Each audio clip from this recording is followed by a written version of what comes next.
It's the destruction of the United States and World War III coming to the shores of America.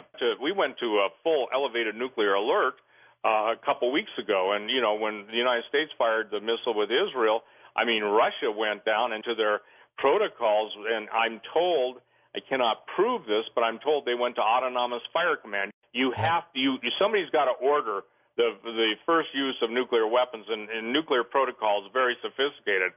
Russia gave their commanders of their ships and of their bombers autonomous fire control. I already written a book called Lucifer's Luggage, Suitcase Nukes in America, but there were reports put out by the United States government on all of the Stargate regions of the Native American areas in the country. So it's interesting. People will accept aliens, but they don't want to accept the idea that God created man.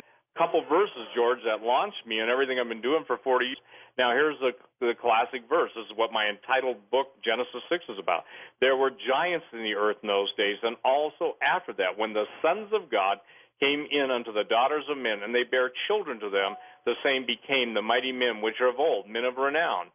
And these are the guys that we know in legends and myths. Now, notice there were giants in the earth in those days and also after that. That's before the flood and after the flood. And so the fascinating thing is that I maintain that mankind was given intense knowledge. The whole point is, here's why, and there are some critical points. If you understand this, you'll understand everything. The Illuminati believe they are of the bloodline of the fallen angels. The fallen angels never went back to wherever they were. Some of them that created, or not created, but had sexual sin, those specific group of angels, the first group, are bound in everlasting chains of darkness. That's what 1 Peter in the New Testament says. But the rest of the fallen angels, and it said a third of the angels of heaven fell, they've been influencing mankind. That's why I love Alex Jones's title for one of his websites, Prison Planet. King Solomon said it this way, and I'm not going to argue with that guy and try to win a game of Mensa with him. He said, there's nothing new under the sun, for that which will be has already been. And I can tell you in my contact over 20 years with military, special operations, spies, and all those guys that the Lord in his goodness has brought across my path to tell me what's going on, they said the number one emphasis of all these, no matter whose government, is the ancient technology, and here's the bottom line, and the warfare and the instruments of warfare. Whether you're quoting the Vedic texts of the Mahabharata or the Vinramana, the thing is that you're seeing astonishing stories of weaponry and the Vimanas, the aircraft. You go to the different pyramids, and you see, you know, what it almost seems like are F-86 fighter planes, and we see helicopters, and we see things that indicate that there was an ability of the ancients to not only see the future, but through the portals go through it. And by the way, in the Native American studies done by the U.S. military, I want to read kind of an interesting thing a little later in the program, but basically say, here's the bottom line, George. The military contends, and these portals will have startling significance in the years ahead. Now, what does that mean? They're not denying they exist, but the portals are talking in the context that some of the sites are still so sacred and so secret that the natives, probably in wisdom, don't want to tell the military where they're at, because we knew from things like Mel's Hole and different things, whenever anomaly of world-class importance is found, instantly the military cordons off the area and seizes the area around it. Stargates. I think a better word would be a stargate, because, again, a stargate is something that most people simply don't want to grasp, or they think, it's just a science fiction thing. So when we go to, let's just go jump really quick about the giant that Klaus Dona and others found fragments to this 25-foot tall guy or being, and they reconstructed him on the basis of all the proportions. And Klaus has gone worldwide searching for artifacts, and he actually put on, I haven't talked to him in a couple of years, but about 4 or 5 years ago, he put on in South Korea, I believe in Japan, probably the most striking artifacts that are out of time and out of place. We call them OOPARTs, out-of-place artifacts. So the thing is that by understanding Genesis 6, you can understand the whole development of mankind, the interference, the implements of war. And in my new book, by the way, True Legends, I actually reproduced the Book of Giants, which are a Dead Sea Scroll talking about this, and also the Book of Enoch. Now, the Book of Enoch isn't like an Encyclopedia Britannica. We only have fragments of it, and it's recorded in history that Enoch lived to be 360 years old before God took him, and he was not because God took him. In other words, translated him. But he wrote a book for every year of his life about all the mysteries of heaven. Well, purportedly, obviously, the library in Alexandria had it. Supposedly, there are other depositories around the world. And the Illuminists, who believe they're of the bloodline of the fallen angels, which brings us to the whole genetic human genome, they absolutely have contempt. I spoke to probably one of the most brilliant men within the last 24 hours connected with, let's just say this, the top think tank in the world. Everybody would know if I mentioned it. And he was talking about the passion of the Illuminists to absolutely identify their own, and here's the clincher, destroy everyone else. They're gods. They believe we're ants. They believe they have been given authority. It all goes back to the eternal conflict between Lucifer and Jesus. And, you know, this is something interesting. When Jesus said he's going to build his called out ones, or his body of believers, church, ecclesia, on faith, on the rock of faith, the bottom line is he also said the gates of hell will not prevail.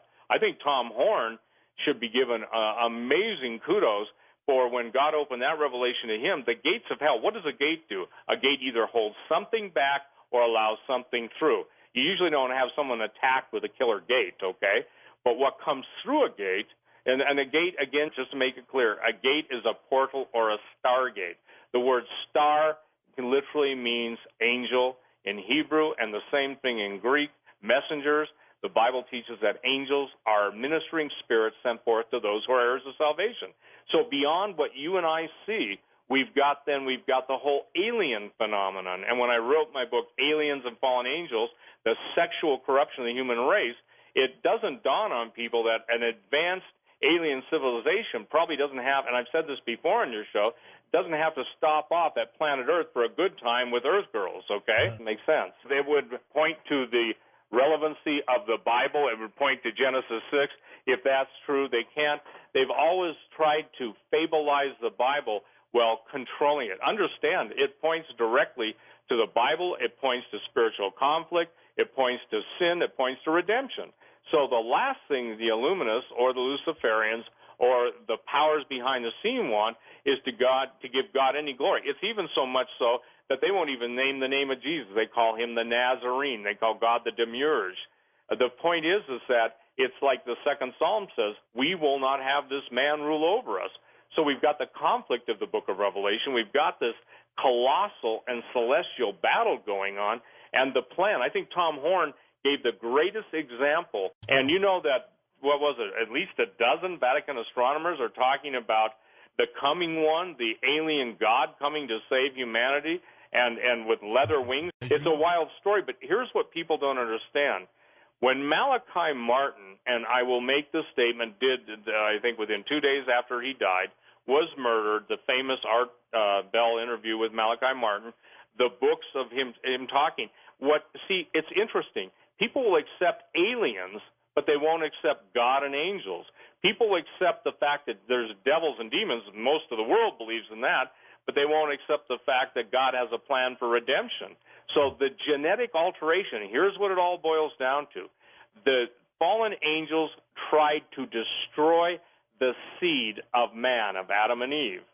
And by interfering with their genetics and their genome, it would make the promise of the Redeemer, Jesus, would be born through the seed of Adam and Eve as a kinsman Redeemer. Okay, now we fast forward. You have the flood. The only people that are saved are Noah and his family on the ark, but we also have never dealt with on this show, and I'm delving into it right now, a lot of the giants, if the technology they possess could cause them to go between stars, stargates, or have vast underground cities, then the point is that a lot of those beings could resurface after the flood, after the waters cleared. And so in Genesis 6:4, it says there were giants in those days and after those days.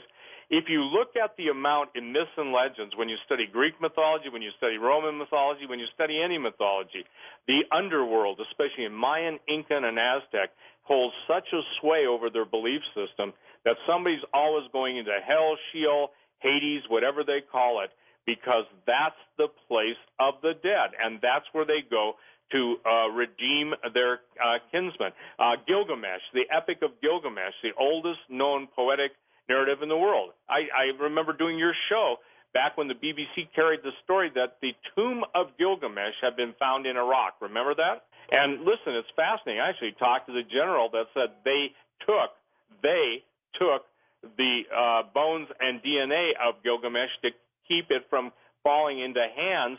And I want to share something. I wrote a treatment once for a movie on this, but can you imagine if some of the most hideous and most butcherous men and women, as for a matter of fact, have had their DNA saved for Jurassic Return? And Michael Crichton did a wonderful job when he did Jurassic Park, because up until that point, it was only maybe formulated rarely. After Jurassic Park, then we had all the stories of woolly mammoths being cloned and obviously Dolly the sheep. Mm-hmm. And I've told people, and this is one thing, they think that I'm crazy, but based on people who live in the world of cosmic clearance, majestic clearance, and who know what it means to jump space, we are so far beyond, according to Bud Rich, the former head of Skunk Works, when he got drunk at his retirement party, saying, if, again, the American people ever found out that anything they can imagine we've already done. Now, there's a head of the most top-secret research institute,